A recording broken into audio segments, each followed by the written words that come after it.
과연 어느 지역까지 가능할까? 지금 금액이 나왔잖아요. 어떻게 보면 그 사람들이 검토하는 수혜지는 분명히 컨셉이 있을 거예요. 그 컨셉의 1번은 뭐죠? 최근에 정부에서 정책 자금을 조금 많이 풀려고 하는 것 같아요. 작년에 특례 보금자리론 들어보신 적 있죠? 이 자금 중에서 한 65%가 신규 주택을 구입하는 데 쓰였다고 합니다. 그러니까 어떻게 보면은 실질적으로 효과가 굉장히 컸던 거죠. 근데 이제 다 종료가 됐죠. 그리고 올해 지금 나오고 있는 게 크게 두 가지가 있죠. 신생아 특례 대출, 그 다음 하나가 그냥 보금자리론. 당연히 혜택은 위에가 훨씬 더 큽니다. 어쨌든 이걸 합쳐가지고 또 40조 정도 되는 규모, 디딤돌까지 포함해가지고 이렇게 했을 때 이게 이제 부동산 시장에 얼마나 영향을 미칠지, 그리고 영향을 미친다고 하면 어떤 곳이 수혜를 받을 수 있을지에 대한 이야기 조금 나눠보면 어떨까 싶습니다. 크게 나온 게 뭐죠? 신생아 특례 대출이죠. 뭔지는 찾아보시면 다 나옵니다. 그렇게 뭐 어려운 내용은 아닙니다. 복잡하게 좀 나와 있긴 하죠. 이게 뭐 구입할 때 대출 해주겠다. 심지어 전세 대출도 해주겠다. 물론 거기에 따라 또 대상자가 있을 거고요. 그때 이제 소득이라든지 뭐 자산이라든지 그다음에 이게 얼마까지 가능하냐. 그 주택 한계선이 있죠. 9억까지 가능하고. 이건 이제 수도권이냐 또 비수도권이냐 다 다른데, 전세 같은 경우는 5억까지 가능하고 비수도권은 뭐 4억까지 가능하고, 그리고 이제 실제 대출 자체가, 대출 한도 자체가 이건 5억이 맥스고, 요거 같은 경우는 3억이 맥스고, 전세가 5억이라고 하더라도 전세 대출 자체는 3억밖에 안 되는 거죠. 두 개는 다른 거니까. 그리고 이제 소득에 따라 또 금리가 다르더라. 이거는 뭐 2.7에서 뭐 3.3 이런 것들이 이제 일반적이고, 여기는 뭐 2.3에서 3%대 뭐 이렇게 여러 가지가 있죠. 한번 찾아보시면 되고, 중요한 건 그러면 이 사람들이 구입하고 전세에 있어서 어떤 거를 많이 하느냐. 제가 지난 시간에 한번 이야기한 적 있어요. 전세보다는 구입 자금을 훨씬 많이 하더라. 근데 구입을 많이 한다고 해서 그게 전부 다 구입이 아니라 그 중에서도 뭐 한 80%는 대환이 많고 전체 풀린 금액에서 한 20% 정도? 그 정도만 실질적으로 구입 자금에 들어갔더라라는 거예요. 그러니까 어떻게 보면 작년에 썼던 특례보금자리로는 그 전체 빌린 금액에서 65%가 실제 신규 주택 구입에 들어갔는데, 신생아 특례 대출 같은 경우는 전체 지금 사람들이 빌려간 돈이 대략 뭐 2조 뭐 얼마라고 하는데, 그 돈들 중에서 27조를 준비를 했지만 그 돈들 중에서 실제 막 일주일 정도 만에 한 2조 4,765억 정도를 이미 빌려갔다고 하는데, 그 중에서 실제 구입하는 데 들어간 자금은 이제 얼마 안 된다는 거예요. 이게 4,800 얼마거든요. 그러니까 이게 10%면 2,400인데 이게 20%밖에 안 되는 거죠. 그래서 아까 20%, 65% 차이가 크다라는 거예요. 어쨌든 이 사람들이 이제 살 수 있는 주택이 9억짜리란 말이에요. 이 9억으로 살 수 있는 곳이 어디가 있을까? 저는 이걸 평가를 어떻게 하냐면 말이죠. 9억으로 만약에 25평을 산다. 그걸 정확하게 나누게 하는 거죠. 그럼 얼마 나와요? 평당가가 나오죠. 평당 3,750만 원이 나옵니다. 3,750만 원으로 서울의 좋은 입지를 못 삽니다. 그 다음에 33평으로 사게 되면 이러면 이제 금액이 더 낮아지죠. 2,727만 원이 되는데 이 돈으로는 서울에 살 수 있는 것들이 거의 없어집니다. 근데 이제 좀 신생하니까 젊은 분들이라고 보고 25평으로 해서 입지를 조금 높인다고 하면 과연 어느 지역까지 가능할까? 지금 금액이 나왔잖아요. 어떻게 보면 그 사람들이 검토하는 수혜지는 분명히 컨셉이 있을 거예요. 그 컨셉의 1번은 뭐죠? 구도심 좋아하나요? 아니죠. 신도시 좋아하죠. 젊은 분들이. 그냥 구축 좋아하나요? 아니죠. 신축 좋아하죠. 그 주변 인프라 너무 중요하죠. 주변에 뭐 교통환경 너무 중요하죠. 네. 신생하다 보니까 학군에 대한 중요성은 조금 떨어질 수는 있겠죠. 자, 그랬을 때 한번 샘플로 예를 들어보면 서울이 있죠. 가운데. 그 다음에 옆에 경기도가 있죠. 자, 서울에 있을 때 여기 강동구가 있고요. 강서구가 있죠. 거기랑 딱 붙어 있는 곳이 어디죠? 경기도 중에서 하남시가 있잖아요. 이 하남시의 대장아파트 기준으로 24평이 지금 평당가가 대략 3,600 정도 합니다. 그럼 아까 우리 기준이 3,750만 원이었거든요. 그러면 대장 아파트부터 시작해서 그 다음 아파트들을 충분히 검토해 볼 수 있다라는 거죠. 그래서 하나는 이제 이 조건들 다 만족하잖아요. 신도시면서 신축이고 인프라도 돼 있고 교통도 있으면서 하권은 조금 뭐 눈높이 낮추고 또 자연환경하고 인프라 다 돼 있으니까 그랬을 때 하남 같은 곳들 그럼 하남이 이제 가능하다고 하면 그거 말고도 가능한 지역들이 엄청 많겠죠. 어디가 있죠? 바로 왼쪽 붙어 있는 곳들. 딱 서울하고 붙어 있는 왼쪽 뭐가 있죠? 광명시가 있죠. 철산동하고 좀 더 가면 일직동. 아파트 위주로 되어 있고 일직동은 이제 신도시 느낌 나죠. 그래서 광명시도 포함이 되는구나 라는 걸 알 수 있고요. 그 다음에 조금 아래쪽으로 가가지고 서울하고 딱 붙어 있는 곳을 가면 뭐가 나올까요? 여기 가면 이제 구성남이 나오죠. 성남시인데 거기서 분당보다 더 위에 있죠. 근데 오래된 곳이 있지만 새 아파트 대규모 대단지가 있기 때문에 또 신도시 느낌이 약간 나죠. 좀 아쉬움이 있긴 하지만. 그리고 또 아래쪽으로 살짝 더 내려가면 누가 있죠? 용인 수지구가 있죠. 수지구의 역세권이면서 신축 브랜드 아파트들도 있죠. 뭐 그런 것들도 충분히 교통이 좋기 때문에 그 신분당선에 있으니까 또 검토 대상이 될 수 있죠. 다만 이게 신도시 느낌이 아니라서 아쉬울 수 있죠. 그리고 어떤 곳이 있죠? 더 내려가겠죠. 더 내려가면 뭐가 있죠? 동탄 이신도시가 있죠. 이 조건을 다 부합하거든요. 실제 금액도 부합합니다. 그 다음에 왼쪽 아래로 가면 뭐가 나올까요? 왼쪽 아래로 가면 평촌이 나옵니다. 평촌도 검토가 가능한데 여기는 일기 신도시죠. 신축이 없잖아요. 근데 일부 있죠. 그래서 일부 새 아파트 정도 검토해 볼 수 있다. 그 다음에 더 내려가면 한 중간쯤에 동탄보다 더 위에 그러면 이제 수원이라는 곳이 나오죠. 광교를 가면 좋은데 광교는 요 금액 가지고 좀 안 되거든요. 그렇기 때문에 그냥 광교를 제외한 수원 구도심 신축은 가능하죠. 근데 이게 이제 신도시가 아니다 보니까 아쉽고 신축이 아니다 보니까 아쉽고 구성담도 약간 애매하고 완벽한 이제 신도시 느낌 나는 곳들은 어떻게 보면 하남, 광명, 동탄 이런 곳에 조금 더 몰릴 가능성이 있겠죠. 그 다음에 이제 그럼 서울은 안 되냐? 서울도 3,700대 가지고 충분히 해볼 수도 있는데 이제 여기에서 이제 뭐 한강이 있고 강북, 강남이 있다고 하면 강남에 있는 지역들 할 수 있는 게 거의 없어요. 강북에서 만약에 한다고 하면 어디까지 할 수 있냐면 오른쪽에 누가 있죠? 성북구가 있죠. 왼쪽에 누가 있죠? 은평구가 있죠. 이 두 곳은 충분히 25평 기준으로 하면 아까 평당 700으로 검토 가능한 지역이에요. 근데 여기서 이제 동대문구, 뭐 성동구 이렇게 끌어올리려고 하면 그 금액으로는 좀 어렵다. 너무 구축을 사야 된다라는 거거든요. 보통 이제 여기 중앙을 기점으로 해서 여기 뭐 강남이 있고 서초가 있잖아요. 이 센터잖아요. 센터를 기점으로 해서 원래는 오른쪽에 이제 송파가 있지만 이 송파가 좀 애매하거든요. 한 세모라서 건너뛰고 강동구가 있잖아요. 요 강동구랑 동작구랑 사실은 시세가 비슷하거든요. 요 두 개 비슷하다.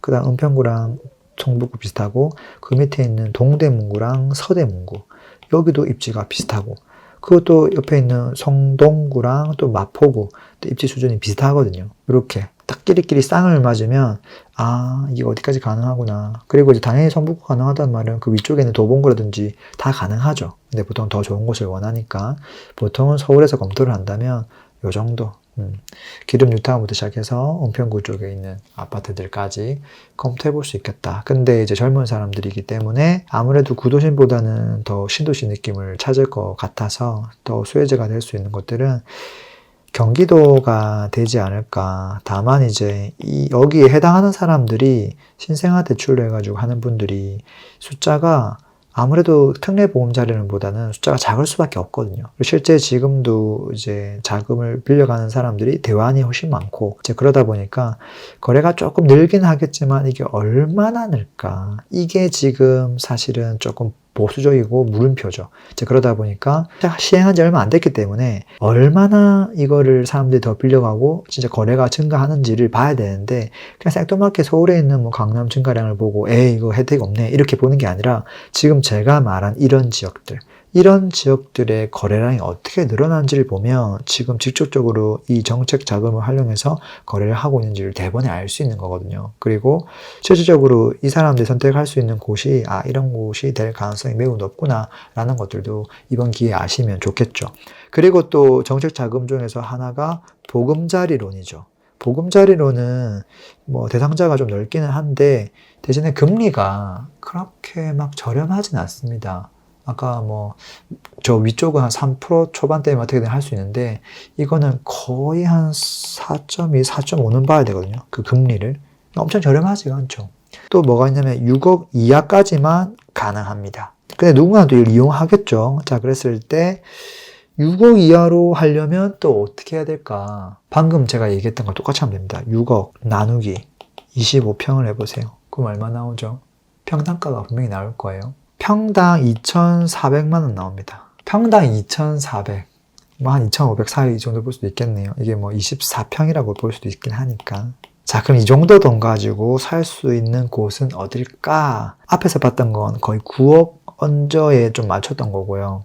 한 6억 이하로 이제 맞추려면 한 2,000에서 2,500 사이를 찾아야 되는데 그 정도 되는 입지가 어딘지를 제가 알려드릴게요.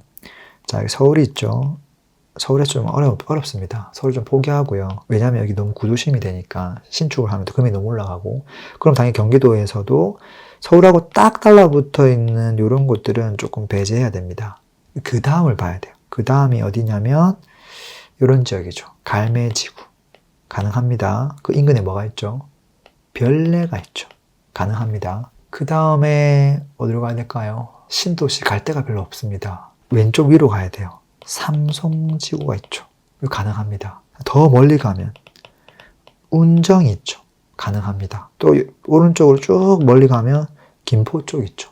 김포 신도시 가능합니다. 그 다음에 최근에 좀 생기고 있는 검단 가능해요. 일기 신도시 중에서 뭐 부천 같은 것도 되긴 하는데 여기 일기 신도시니까 너무 오래됐으니까 조금 사람들이 배제를 하겠죠. 신도시 중에서는 요 정도인 것 같아요. 그 다음 일기 신도시 중에서는 부천, 그 다음에 삼본 이런 곳들이 이 금액 가지고 다 검토가 가능한 지역이에요. 컨셉이 비슷하죠. 그 다음에 구성남으로 가서 좀 신축이 아니라 좀 오래된 연식이 한 15년 정도 된 것들 이런 것들을 검토하면 여기도 컨셉이 삼본하고 비슷해지면서 가능해집니다.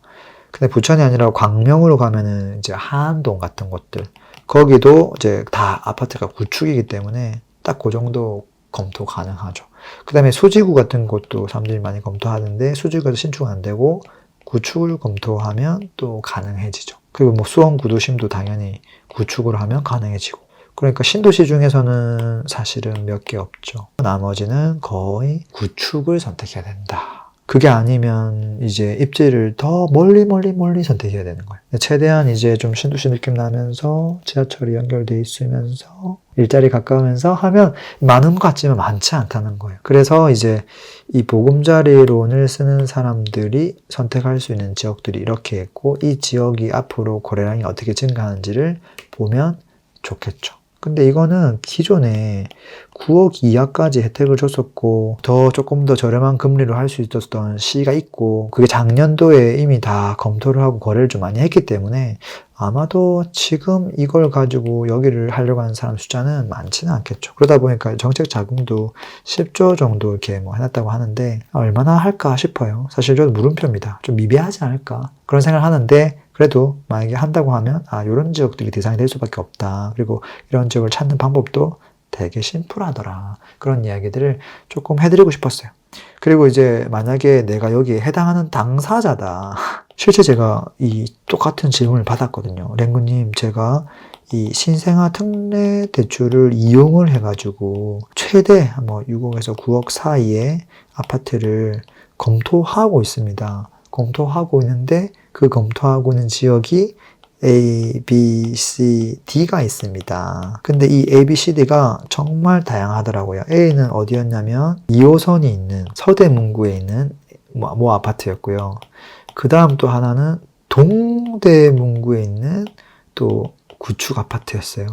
C는 어디였냐면 수지구에 있는 또 모 아파트였고 D는 저 임해동 쪽에 있는 모 아파트였고 얘는 저 밑에 동탄 이 신도시에 있는 뭐 준신축이라고 할까요? 완전 구축은 아니고 준신축 아파트였습니다. 자, 이랬을 때 어떤 걸 하는 게 최선인가요? 이런 질문을 하셨거든요. 이게 지금 해당이 된다는 거죠. 이제 그랬을 때 제가 해드린 이야기는 많은 사람들이 검토하는 것 중에 하나이고 그때 이제 1순위로 검토하는 것들이 이제 기본적으로 이제 신도시 이런 것들 위주로 검토를 하면서 신도시를 검토하다 보면 이제 외곽으로 갈 수밖에 없고 그게 새 아파트이기 때문에 사포성은 좋긴 하지만 입지적으로 좀 멀어진다는 거잖아요. 이제 그랬을 때 그것만이 저는 정답이라고 생각하진 않거든요. 그래서 지금 이 서대문구 이런 거 같은 경우도 2호선에서 이용할 수 있는, 걸어갈 수 있는 위치였고, 동대문구도 입지가 나쁘지 않았고, 근데 그분이 이제 직장이 여의도라고 했거든요. 이 여의도라는 질문을 줬기 때문에 저는 어떻게 답변을 줬냐면, 서대문구 요 아파트랑 동대문구 이 아파트가 입지가 거의 비슷하고 시세도 비슷합니다. 그리고 앞으로 시간도 지났을 때 비슷하게 올라갈 건데 그래도 2호선이라고 하는 가치가 있기 때문에 저는 여기 점수 좀 더 주고 싶고 그 다음에 직장이 여의도이기 때문에 여기가 훨씬 더 가깝습니다. 굳이 이거를 볼 필요가 없습니다. 얘를 빼버렸고요. A, B는 컨셉이 완벽하게 똑같았거든요. 그 다음에 이제 수지하고 임에는 비슷한 것 같으면서도 컨셉은 다르죠. 여기는 이제 분당이라고 하는 느낌. 그 다음에 여기는 이제 조금 정비가 덜 된 느낌이죠. 오래됐지만 정비가 된 느낌이고, 수지구는 조금 정비가 좀 덜 된 느낌이고, 그래서 완전 신축이 아니라 그 옆에 있는 준신축 같은 거를 살 수 있는데, 이거는 사실 뭘 선택해도 무방합니다. 근데 CD를 선택할 것 같으면 저는 개인적으로 A, B를 선택하는 게 낫다고 생각합니다. 하다 보니까 이게 날아가 버렸어요. 그리고 남은 게 이제 E였는데 얘는 이제 완전 신도시죠. 신도시이기도 하고 또 앞으로 이제 일자리가 늘어나는 그런 호재가 좀 있기도 하고 이제 그러다 보니까 또 여기는 여기 나름대로 또 수요가 있을 겁니다. 근데 이제 내가 회사가 여의도고 한다면 겉보기 좋아 보이는 동탄이기는 한데 A를 선택하는 것도 뭐 나쁘지 않을 것 같습니다. 근데 내가 꼭 거주를 해야 되는 게 아니라고 하면 뭐 E도 같이 검토해 볼 수 있을 것 같습니다. 이건 완전 컨셉이 다르니까.